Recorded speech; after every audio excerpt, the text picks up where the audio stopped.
嗨，大家好。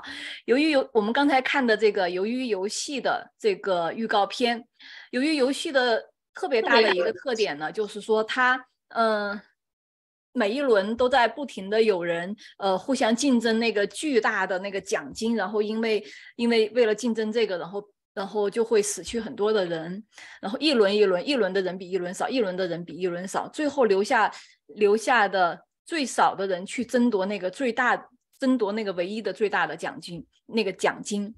那我们所谓的这个继业者战争，就是继承者战争，也是这样的。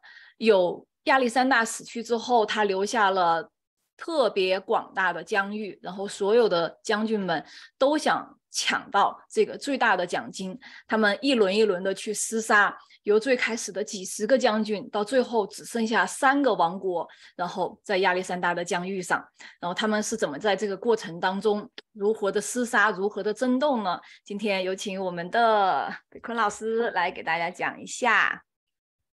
Alright, so today will be about the wars of the Diadochi, which means basically the successors to Alexander's throne. Last time we talked about how Alexander, during his short life, he conquered a vast expanse of land. However, once he died, who would actually take that land? You may think that it would be one of his sons. However, there was a lot of debate about that. This picture we use as our sort of cover here is a picture of Alexander before his death, and where all his generals are beside him and mourning for him. However, even before his death, you may see some of them already began to plot, as you can see on, for example, this person's face or this person's face. Their faces seem like they're planning something, and because they all want this country for themselves. However, in the first few hours, that wasn't what they did. In the first few hours, they were actually calmly debating about who would inherit his legacy. However, later it started to escalate.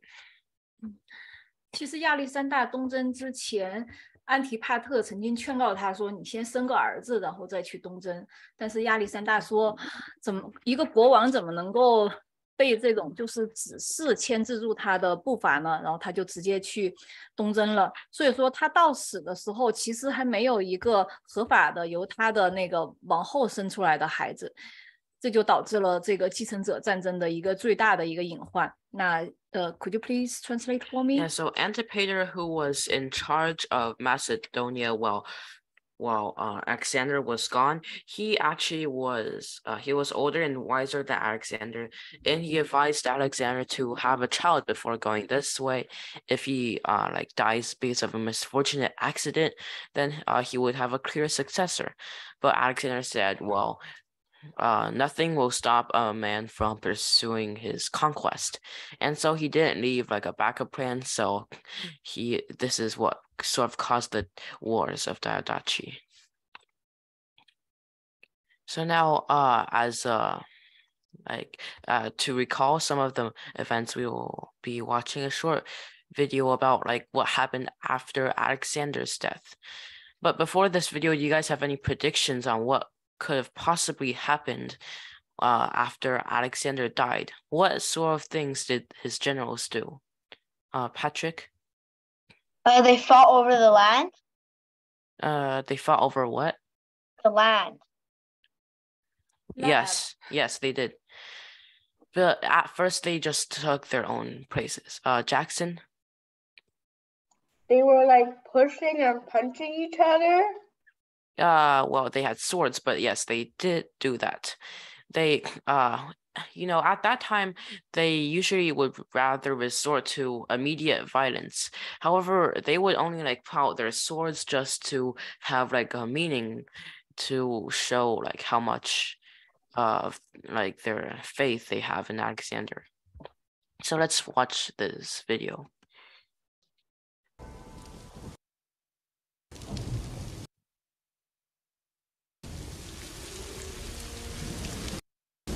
On the 10th of June, a month short of his 33rd year, Alexander's great heart finally gave out. And, as he vowed, he joined Hephaestion. But in his short life, he achieved, without doubt, the mythic glory of his ancestor, Achilles, and more.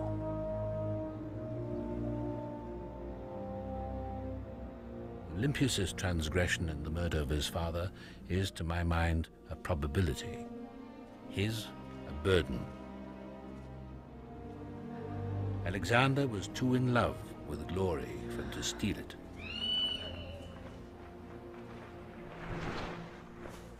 But by blood, and blood alone, he was guilty.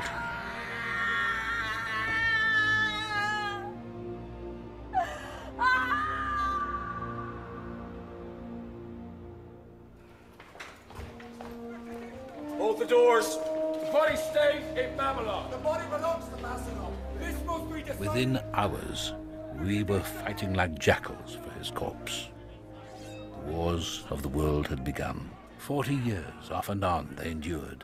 Cassander in Greece, Craterus and Antigonus in Western Asia, Seleucus and Perdiccas in the East, myself in Egypt, until we divided his empire in 4 parts. We are not we are the future. I think Alexander would have been disappointed in us. Naturally, rumors grew he'd been poisoned by one faction of his generals or another. But the truth in these matters has long since been driven from currency.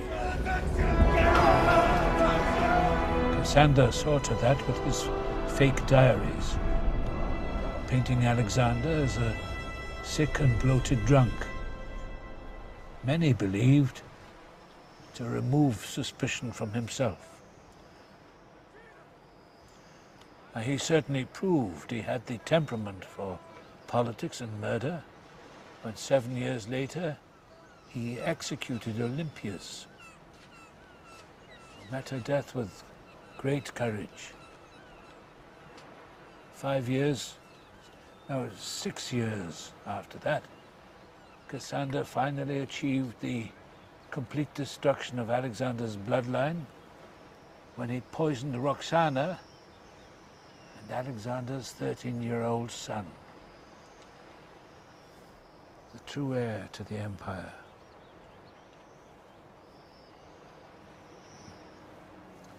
But Roxana, too, like Olympias, played by stern rules, supported by several generals. Days after Alexander's death, she had Statira poisoned. There was reason enough for some to believe she was the one behind Hephaestion's sudden demise, but this is unproven in my mind. Pagoas disappeared from the histories entirely. A wise move, perhaps. But I will say his love and devotion for Alexander were unquestionable and extraordinary.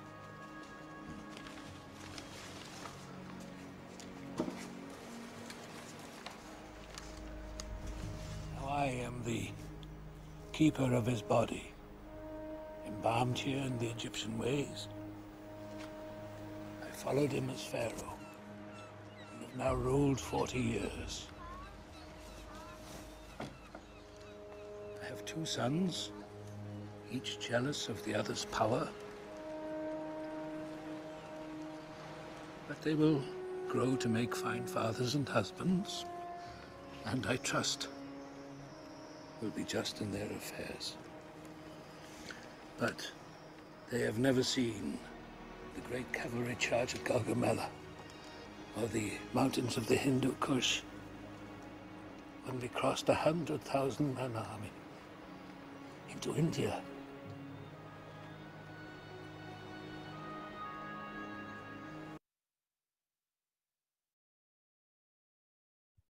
Yes, as you guys may have guessed, the old man was the narrator of the whole thing. And do you guys have any guesses on who the old man that narrated the whole story was? Do you guys have any guesses on who the old man was? Patrick. Ptolemy? Yes. And we shall later be talking about why he was in Egypt. All right, now let's move on. All right, so since Alexander had died without a son, he was left without any good heir. Although he did have a son, although it was legitimate. The three candidates, well, technically two, were Arrhidaeus, whose king name is Philip III of Macedon, and second was Alexander IV, Alexander's unborn child who was still in Roxana's stomach. The third candidate that I said wasn't very legitimate was Alexander's illegitimate child, Heracles. Of course, not the Heracles in Greek mythology. He was just named after him. However, Heracles was deemed illegitimate and later was killed. However, that was a lot later, not at this time yet. So now, Arrhidaeus, he was mentally ill, as we talked about last time. He isn't technically the best king material, but Alexander IV wasn't even born yet. So we had two factions. One who supported Arrhidaeus become king of the whole giant empire that Alexander had left, or we could wait until Alexander IV was born and see if it was a boy or a girl, because at that time only boys could inherit the throne. So which side would you guys support? The side in which you have Arrhidaeus immediately take the throne, so that or you would rather wait until Alexander IV was born? Which one would you guys choose?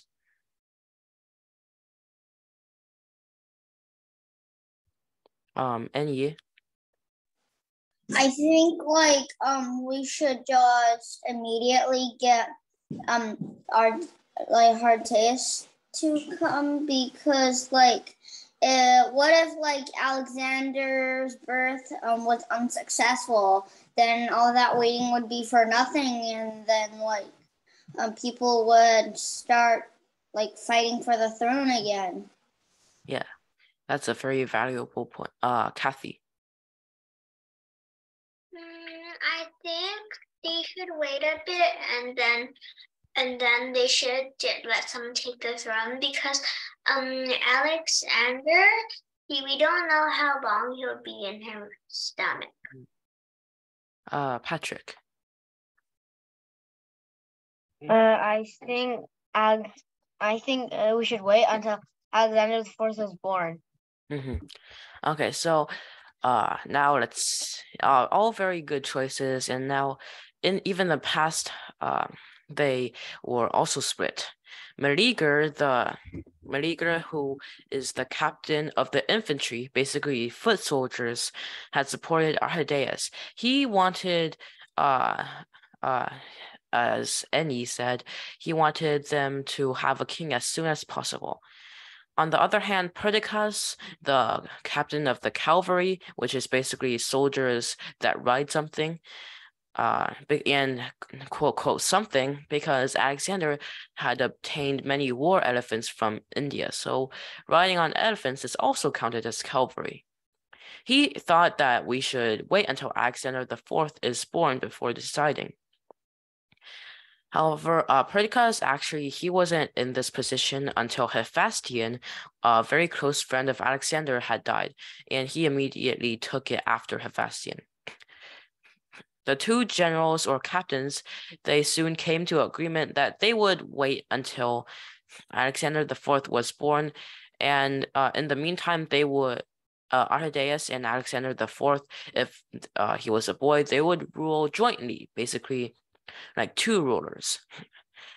However, Perdiccas knew that there could only be one, because a nation is a nation, and a nation can only have one king and one ruler. And also, he also feared Meleager's power. So he decided, well, what's the best way to get rid of your opponents? Well, that is to kill them.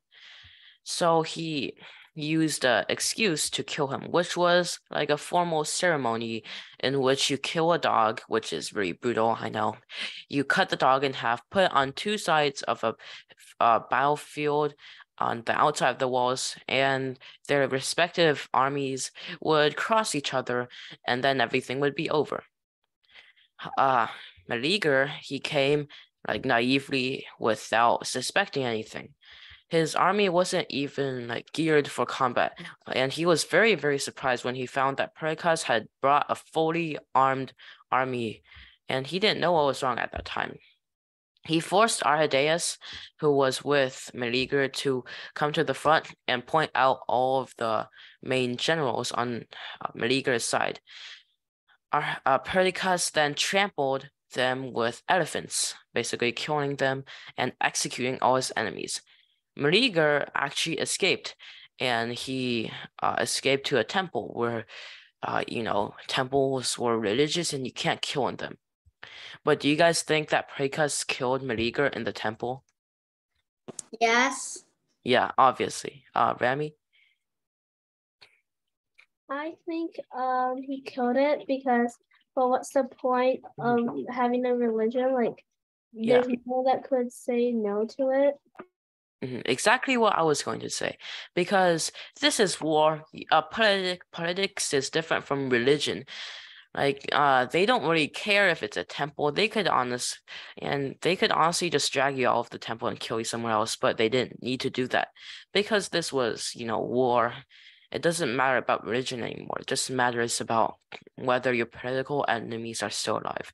So he killed Meleager inside the temple and all that opposed him, and then he distributed land to many of the people that were on his side.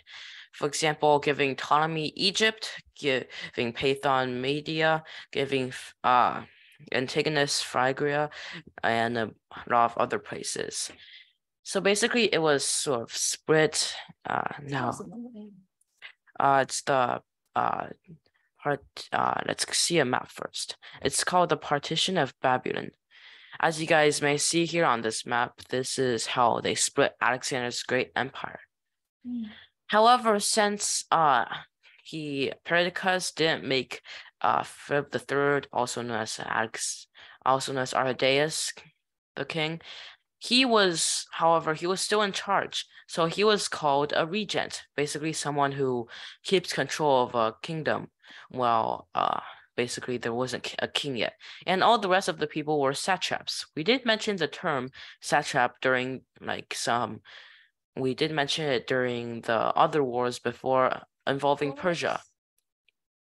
So Persia also used satraps, which are basically people that control a piece of land that are under the control of another person.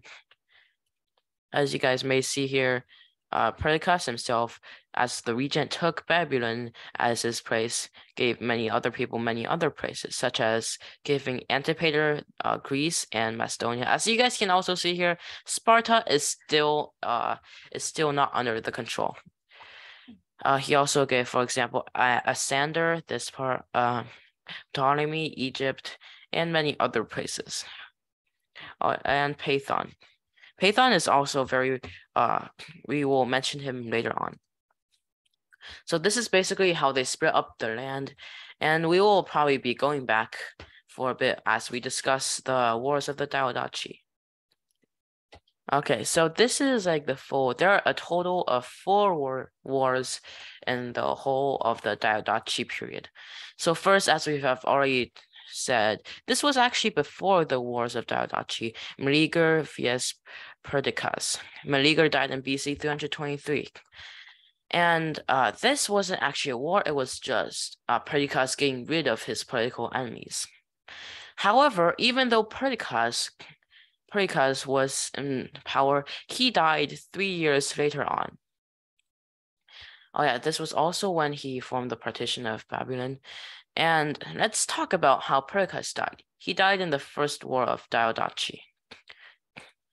So Perdiccas, he was already politically stable because he was actually the one who Alexander gave his red ruby ring to.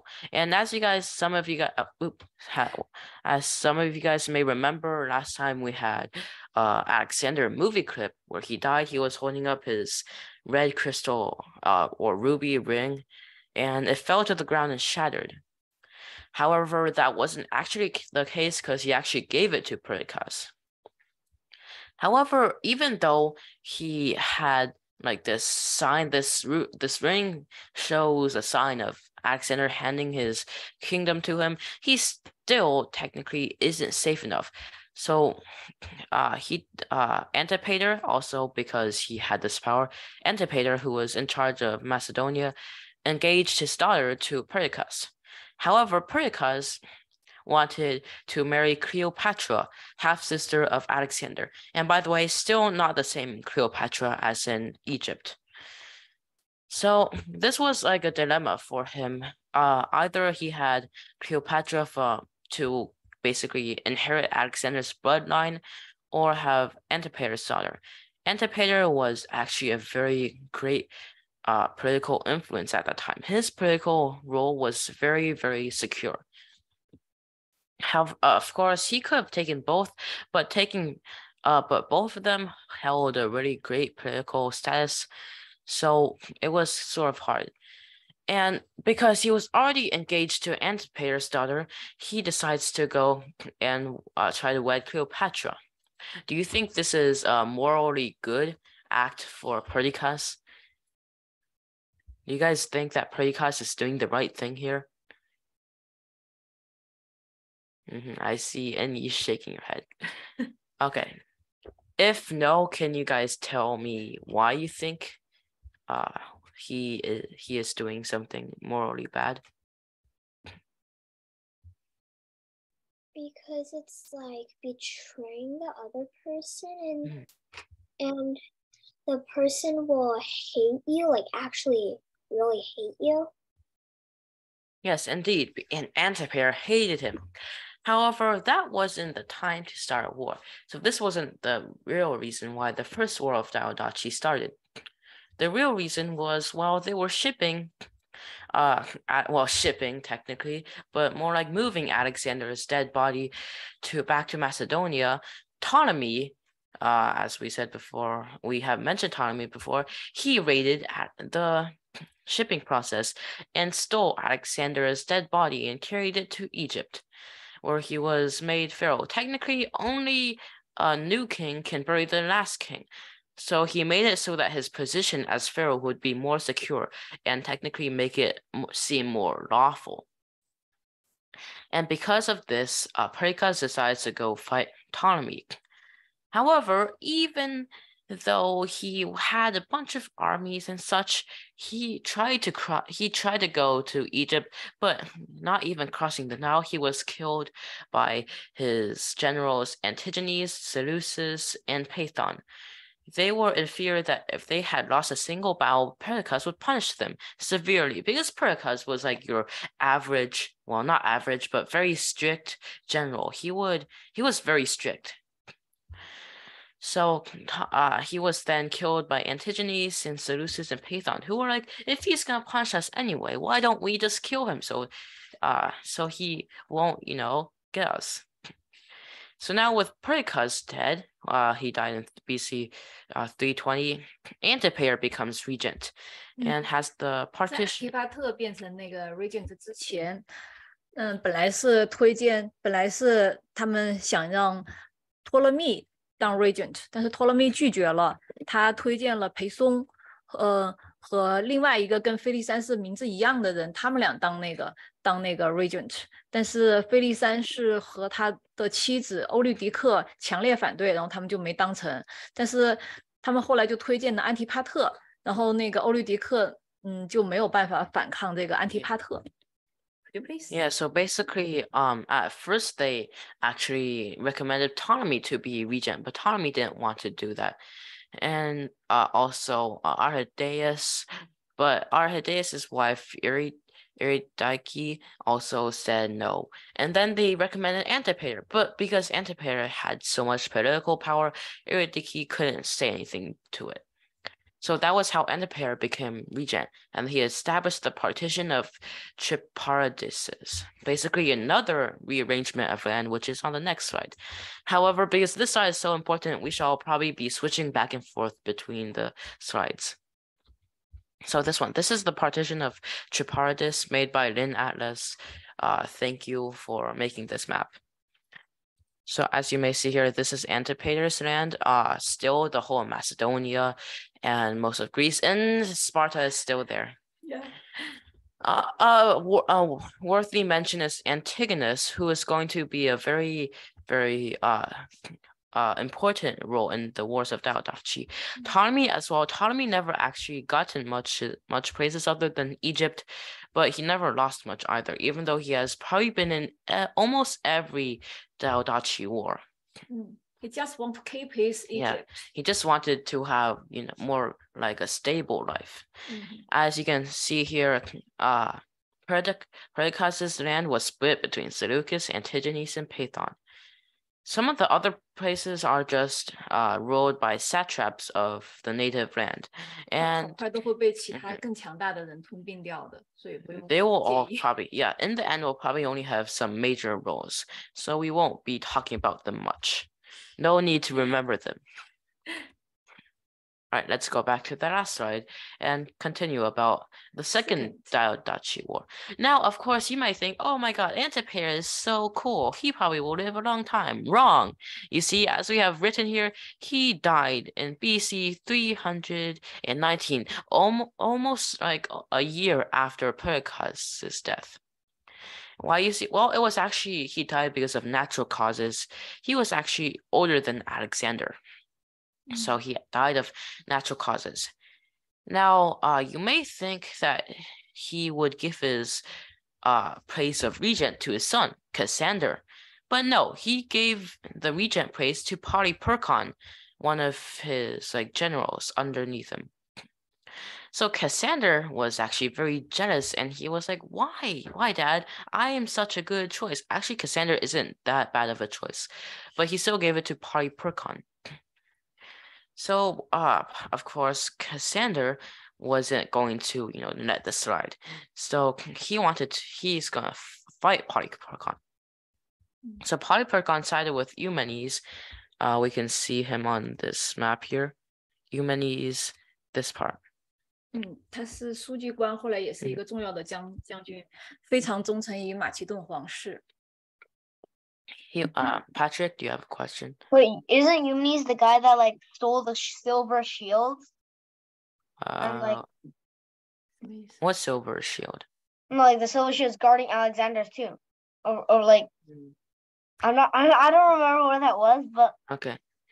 Well, that probably may just be a small detail. Maybe nobody noticed that he did it. Oh, okay. Okay. Anyway, as you go, we also mentioned Antigonus here. Antigonus sided with Cassander, and also they began fighting and such. We never really talk about fighting that much because, if you see a movie, you probably might find war very enjoyable, but when it comes to reading and saying something, you can't really say and then this random soldier stabbed the other soldier. It just gets boring. So we're gonna skip all the fighting here. Polyperchon later, because he was, he's not very good at fighting. He later went and sided. Yeah, he was then he retreated. By Cassander and Antigonus. He then went to Epirus. Do you guys still remember Epirus? Do you guys remember Epirus? They didn't memorize the words. Something was missing. The principal point. Okay. So the gingerbread kid winked. He did the flip of the dice. So Epirus was the kingdom of Olympias. Olympias was the mother of Alexander. And now Olympias had always hated Antipater because he was always in control of Macedonia. So of course, Olympias would never side with Cassander. However, the people who did side with Cassander were Eurydice and Arrhidaeus. Arrhidaeus, as in Alexander's half-brother, that was mentally ill. So Polyperchon began winning because Olympias was actually a very good general, and they met Arrhidaeus and Eurydice with their army. However, their Arrhidaeus' army did not want to fight Olympias, and they immediately surrendered and handed over Arrhidaeus and Diadochi, who Olympias immediately executed. And this is where we say Alexander's brother and sister-in-law were murdered in 317 BC. However, as you guys may have noticed, Alexander's mother also dies in 317 BC. Well, that was because later on, Cassander started winning again. So with Cassander winning, he then caught Olympias and executed her. So basically, this is sort of when Alexander's family starts to die out, because this is a war, and both sides have his family, and they start dying. And so that basically ends the Second War of Diadochi, making Cassander the winner, but also giving Antigonus a lot of power. Because Antigonus, as we may have mentioned before, he absorbed the kingdom of Eumenes. And now Cassander is the regent in Antipater's place, because Polyperchon is pathetic. He got expelled. So now that marks the end of the Second War of Diadochi. Antigonus, he stolen this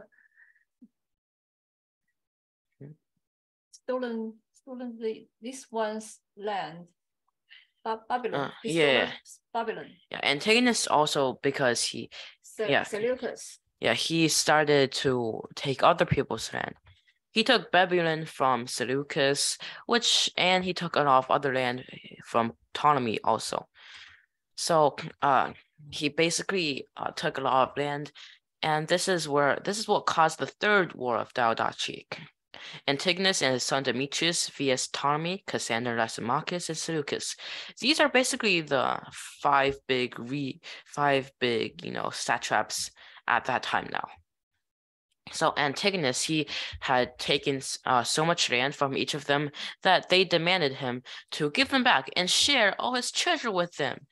And Antigonus is like, why? You're just pathetic. You can't get your own stuff back, which is true.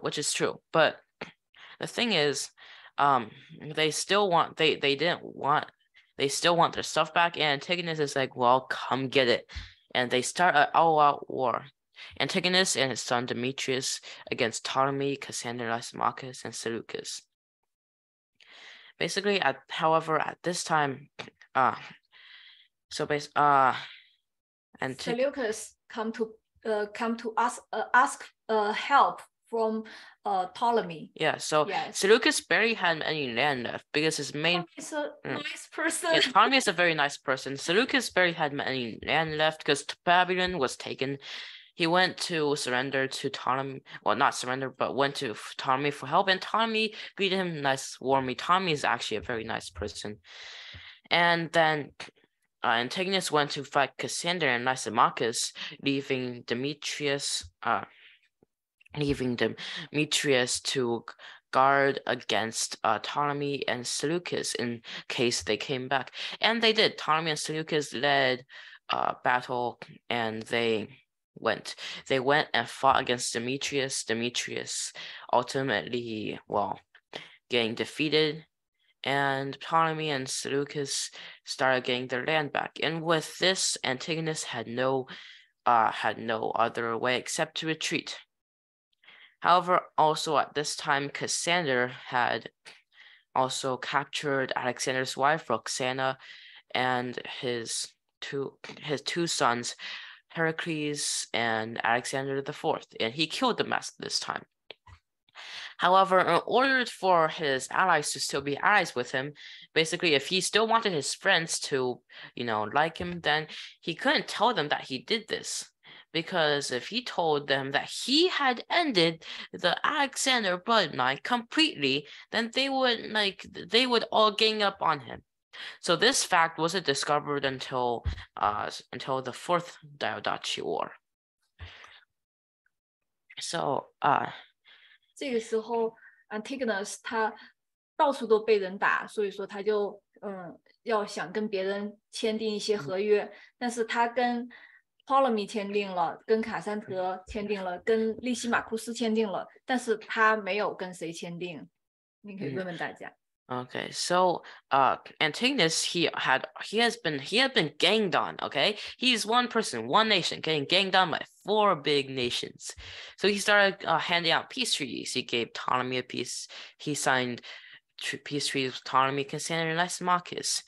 And there was only one person who he didn't sign with. Do you guys know who that was and why he didn't do that? Just guess. It's not actually that hard. Any Isn't it like Cassander? he did sign it with Cassander. Uh, He signed it with Cassander, Lysimachus, and Ptolemy. Who is the odd one out? Seleucus. Yeah, Seleucus. Well, the main reason, do you guys have any guesses on why he didn't sign with Seleucus? Because everything has a reason. He won't just, do it to bully him. Any? Because Seleucus' land was big and he wanted his land, so he just wanted to 1v1 him. So because he knew it was an easy war versus only.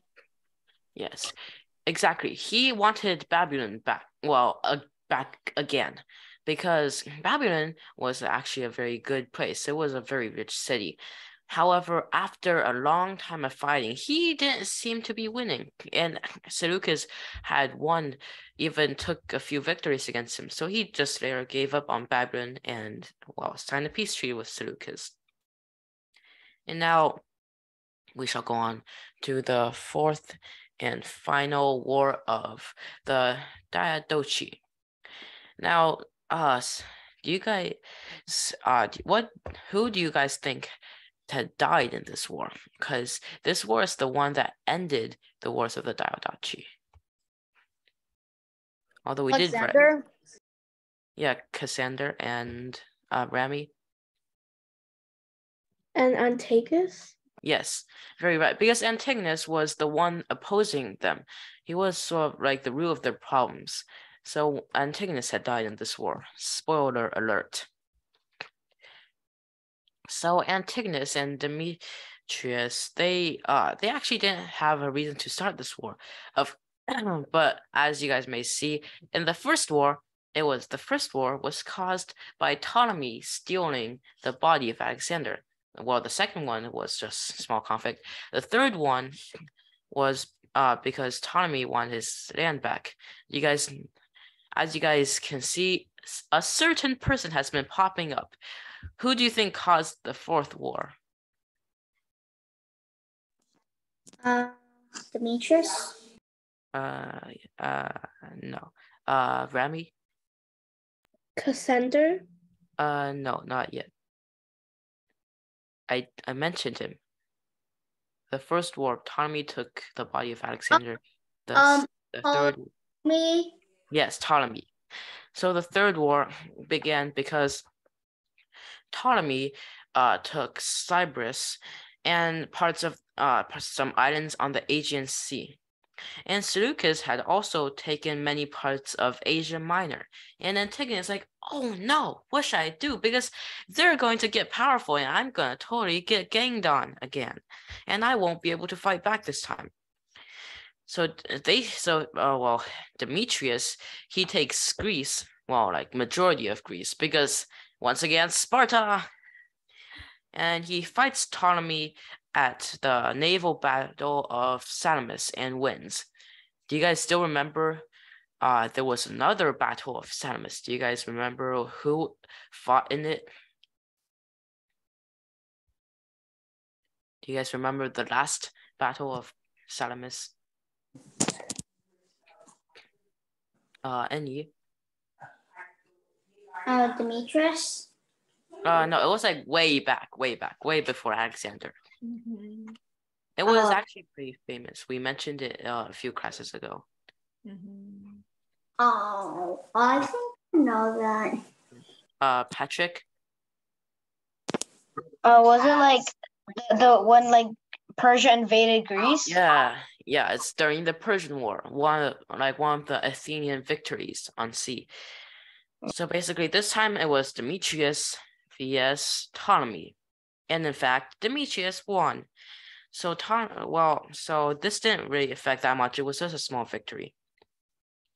Antigonus tries to go to Egypt, tries to go to fight Egypt. He does go there, but there was a storm stopping Demetrius from going to supply him. So as you guys can see, this is another similarity to the Persian War where yes, a lot of storm where the Persian king wasn't allowed to go to Greece because apparently Zeus or Poseidon, they were stirring up a storm. So because of this, Antigonus was forced to retreat because Demetrius could not supply him. Around this time, a group of islands on the agency named the Rhodes, not to be confused with the Rhode Island of America. Do you guys know Rhode Island? It's like the smallest state in America, I think. I think. Yes, so yeah, you're right. Rhodes were attacked by others, and Ptolemy saves them. So basically, he earns the title of Soter, which also means savior. And later, Demetrius convinced the Rhodians to ally them to fight against the allied force of Ptolemy, Cassander, Lysimachus, and Seleucus. However, the Rhodians, they do agree. However, because Ptolemy had saved them, they refused to fight against Ptolemy. Now, do you guys think this is a right idea? Because, sure, he saved you, but what if they start attacking you? Would you rather not fight back just because he saved you once? What if you guys were the Rhodians? Would you guys have done the same thing? Patrick?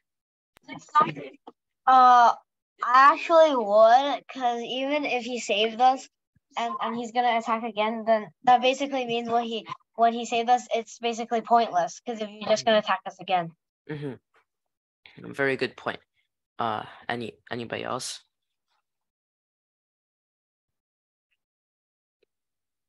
Okay, well, that is what the Rhodians did do, because of course they wouldn't fight Ptolemy, and because Ptolemy had saved them once. They said that they would fight anybody, any enemy of Antigonus and Demetrius, except for Ptolemy. So this war has been going on for a bit now, and Cassander, he wants to stop fighting. He wants to have peace with Antigonus, and Antigonus is like, no, why would I be peaceful with you if you're gonna die at my hands anyway? It's like that sort of thing that Alexander did with Darius III. When as you guys may or may not remember, Darius III, he had wanted to give a bunch of stuff for Alexander to just stop fighting me. I want my land. But Alexander's like, why should I stop when your land's going to be mine anyway? So basically, it's like that type of confidence that you will win. That type where it really makes some people annoyed. So basically, Seleucus, he returned India and Afghanistan, or what is now Afghanistan, back to this peacock tribe leader or something, this tribe leader of India, and the tribe leader rewarded him with 400 battle elephants, which would later come in use. So now we shall be going into the most important battle, probably the most important one in the Wars of the Diadochi, the Battle of Issus. The Battle of Issus War was a giant war between basically the final one where Antigonus dies. You don't really need to know how they fought. It's just that the main thing is Antigonus had died. Antigonus actually, he probably had the most potential to rule the whole country, yet he died in this war. And since he died during this war, Demetrius come back to Greece. He retreated back to Greece because he had nowhere else to go. And Lysimachus and Seleucus divided his old kingdom. Lysimachus taking parts of Asia Minor, while Seleucus taking all the rest, which greatly expanded the Seleucus' empire. Tommy didn't take much. Tommy just doesn't invest at all. Just wants to go in there and be like, "Hey, let's start a fight." And Tommy never actually suffered major losses. He never gained much either.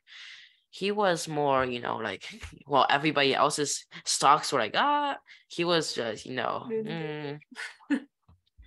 yes.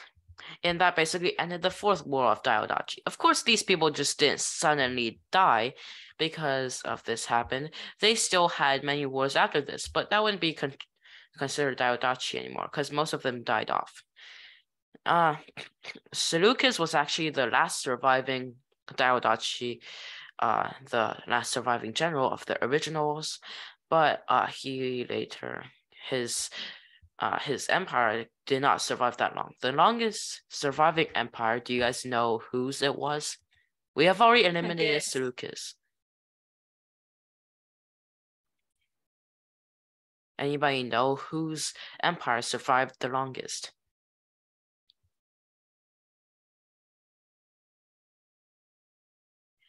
Any?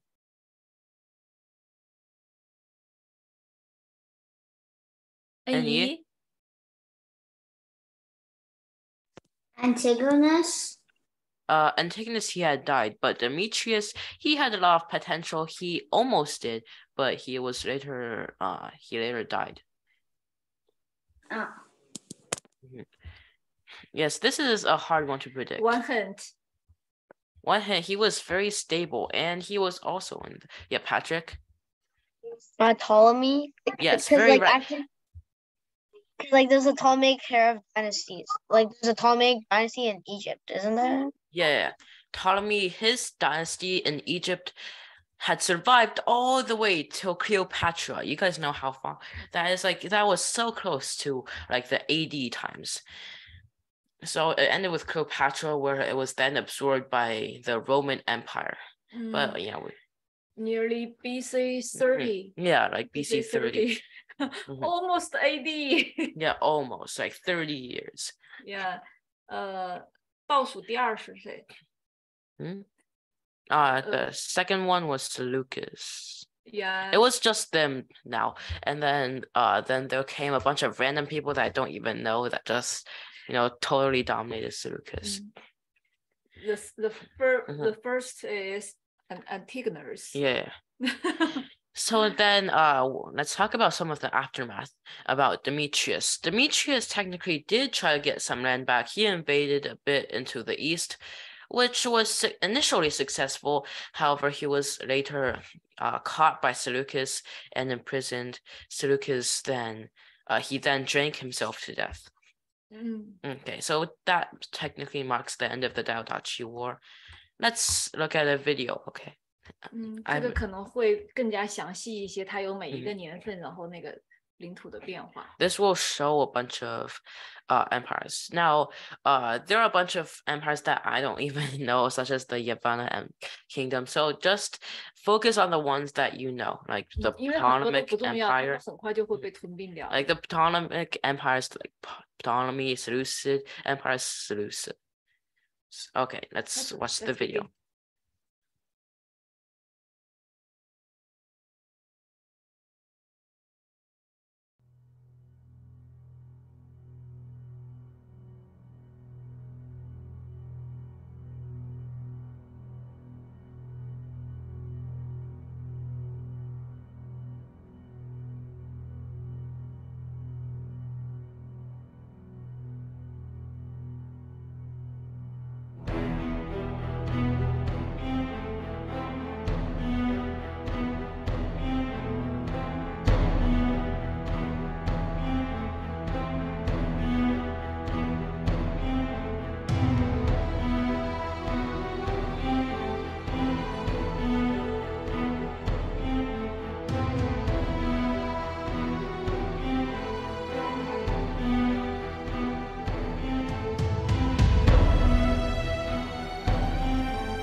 What did you guys notice about the Ptolemaic Empire, the Empire of Egypt? What did you guys notice?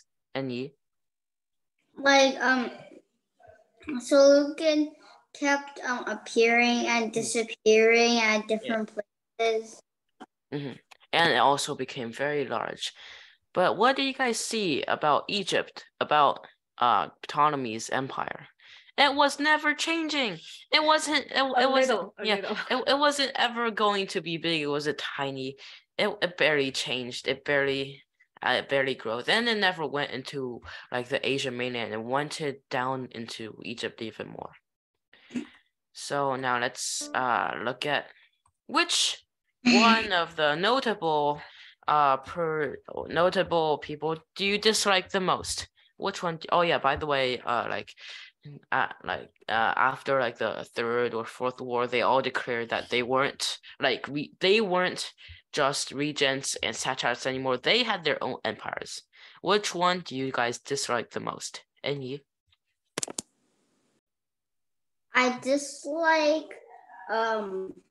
what's it, Ptolemy the most because he denied that he killed Alexander's family. Actually, that was Cassander. That's Cassander, not. That's Cassander, not Ptolemy. Ptolemy is so nice. How could you? So nice. Yeah. Really? Okay, Kathy. Cassie? Can you summarize what everyone did again? Okay, so Perdiccas was the guy in the first, that was the cavalry captain in the very beginning who supported Alexander IV. He then killed Meleager and all his political enemies. He tried to he was engaged to Antipater's daughter, but he also tried to marry Cleopatra. He was then killed by his own generals.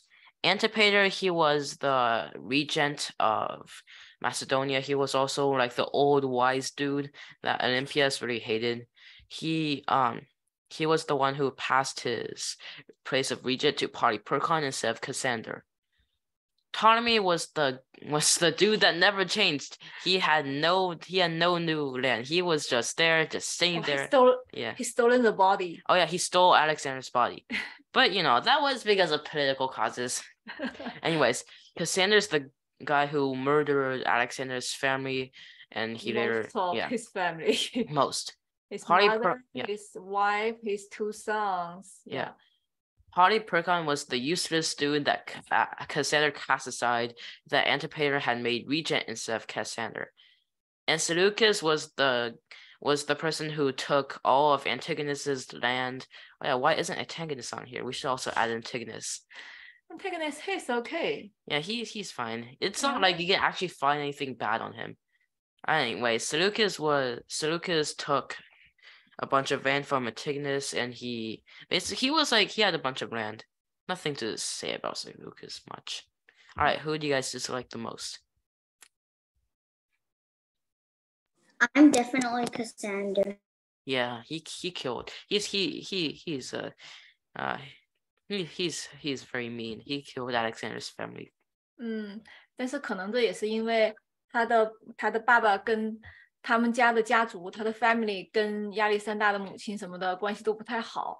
他以前被当作人质，然后还被亚历山大抓着头撞过墙，他可能有阴影。Patrick, did you want to answer?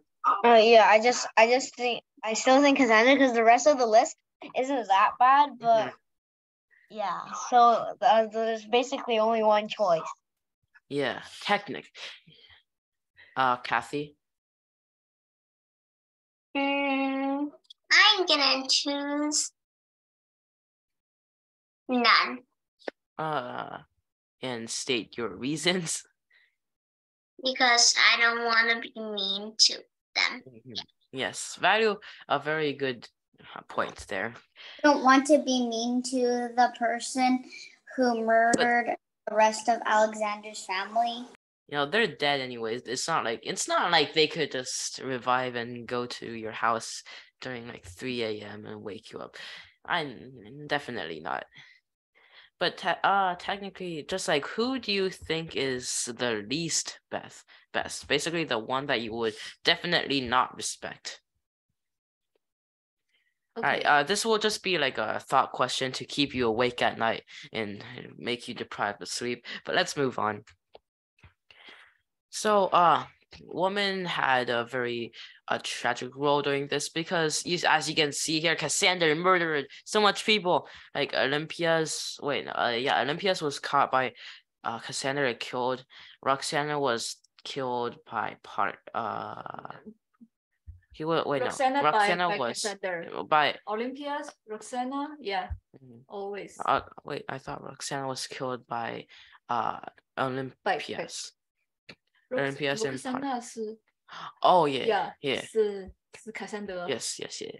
And Kinani's daughter is Eurydice, who was then killed by Olympias, and many others, such as Kinani killed by Perdiccas. Yeah. Kinani was killed by Perdiccas, and Eurydice, who was with Arrhidaeus, were both killed by Olympias.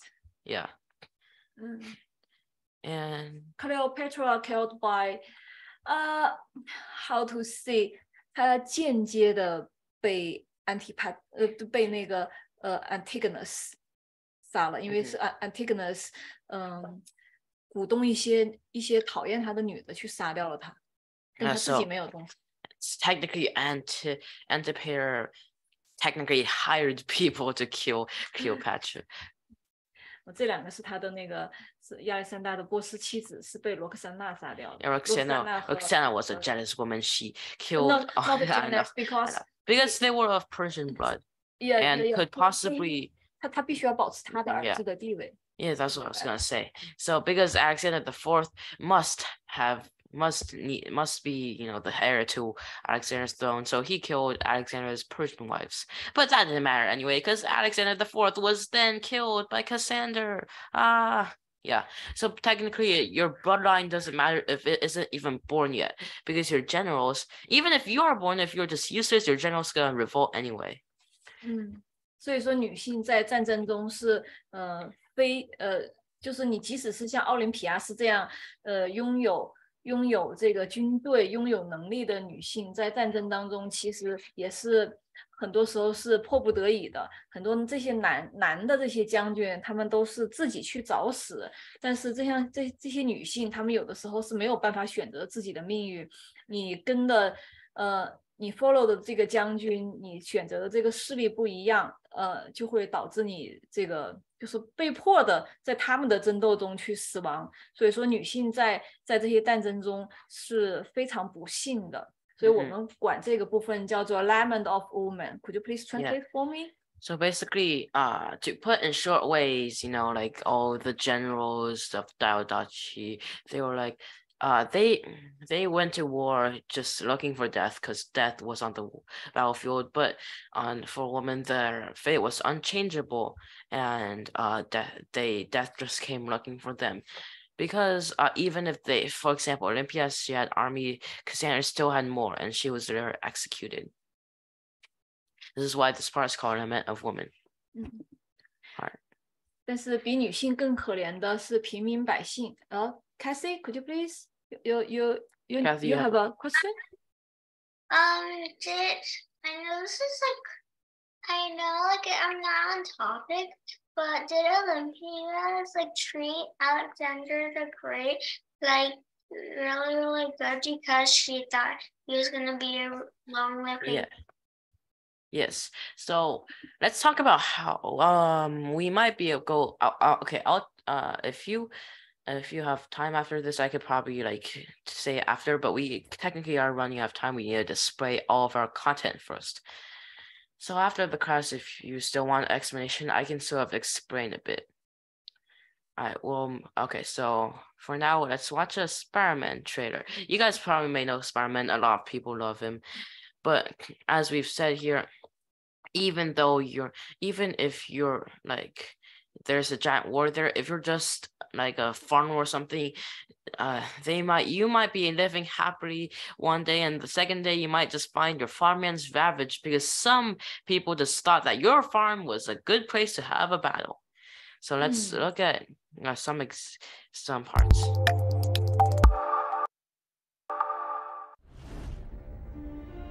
I believe there's a hero in all of us. Gives us strength, makes us noble. Even though sometimes we have to give up the thing we want the most. Barker!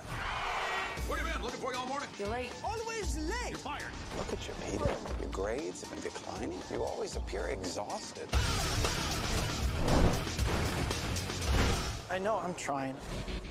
So where you been, pal? You don't return my calls. I've been kind of busy. Taking pictures of your friend. Spider-Man killed my father.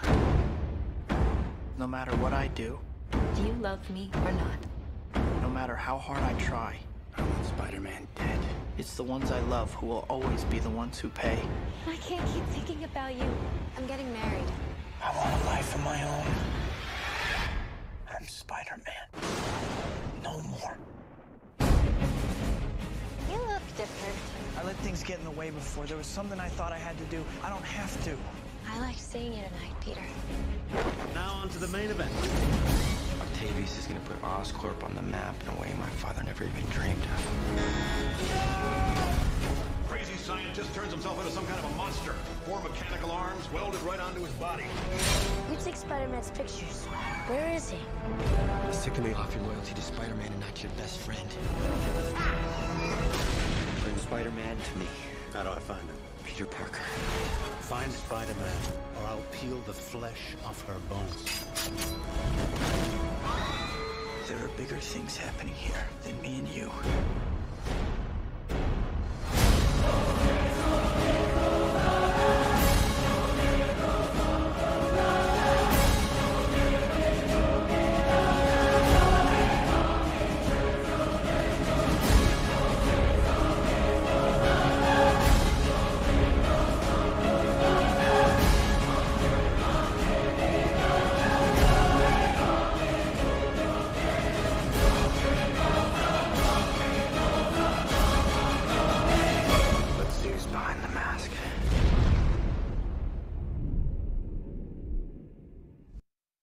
Yes, and because as you may see, you can, in like the crime scenes, all of the normal people, they're like, we're gonna die but that seriously is how it is. If you're not like a supervillain or a superhero, all you can probably do is just run around, and that's what we will probably all be doing if there's ever a war. And that technically concludes our lesson for today. And thank you for coming all to listen to the Wars of Diadochi. It's been a pleasure. Thank you. All right. 我们下次见，拜拜。Bye. Thank you. Bye.